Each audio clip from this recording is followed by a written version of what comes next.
Hi అండి. ఈ మందార మొక్క అయితే మనం నర్సరీ నుంచి తీసుకొచ్చామండి. నర్సరీ నుంచి తీసుకొచ్చేటప్పుడు చిన్న కప్పుతో ఇస్తారని చెప్పాను కదా, వేర్ల దగ్గర ఆ కప్పు అంతా తీసి మనమైతే నాటడం అయితే జరిగింది. ఇవన్నీ కూడా గులాబీ మొక్కలన్నమాట. ఇది కూడా లాంగ్ వీడియో చేశానండి. గులాబీ మొక్కలకి మనము నర్సరీ నుంచి తీసుకొచ్చిన తర్వాత ఎలా నాటుకోవాలనేది అయితే ఒక లాంగ్ వీడియో తీశాను. ఎవరికైనా ఇంట్రెస్ట్ ఉంటే ఒకసారి వెళ్ళి చూడండి. వెనకాత మొక్కలన్నీ కూడా మనకి చామంతిలు అనమాట. మొగ్గలు కూడా వచ్చేసాయి. ఈ గులాబీ మొక్కలు వాళ్ళ దగ్గర నేను తీసుకొచ్చిన తర్వాత మన దగ్గరికి వచ్చిన తర్వాత ఈ పువ్వులు అనేవి పూసాయి అన్నమాట.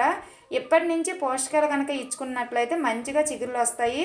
ఫ్లవరింగ్ కూడా చాలా బాగుంటుంది.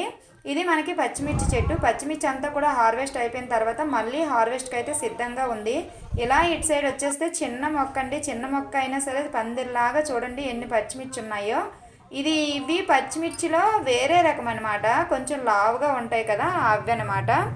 ఇలా ఇటు సైడ్ వచ్చేస్తే మనకి చిక్కుడు పాదు అయితే ఒకటి ఉంది. చిక్కుడు పాదు కూడా చాలా పూత అయితే వచ్చిందండి. కాయలు కూడా వచ్చేసాయి. పూత చూడండి ఎంత చక్కగా ఉందో. ఈరోజు మన తోటలో పూసిన మందార పువ్వులు అనమాట.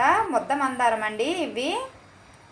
ఇటు సైడ్ ఒకటి, ఇటు సైడ్ ఒకటి ఉంది. ఇదొక రకం, అదొక రకం అనమాట. మొగ్గలు చూడండి ఎంత చక్కగా ఉన్నాయో. ఇదైతే ఎరుపు చూడండి ఎంత చక్కగా ఉందో ఎరుపు అయితే. ఇలా వచ్చేస్తే ఇక్కడ మనకి చుక్కకూర అయితే ఉందండి. చుక్కకూర కూడా హార్వెస్ట్కి రెడీగా ఉంది. ఇక్కడైతే మనకి క్యాప్సికమ్ ఉందండి.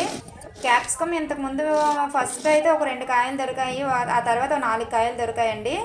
మళ్ళీ కూడా మనకి పూతంతా వచ్చింది. అవి కూడా కాయల రూపంలో అయితే మారుతాయి అనమాట. ఇటు సైడ్ ఒక మొక్క అయితే ఉంది. దీనికి కూడా పూతంతా ఉందన్నమాట.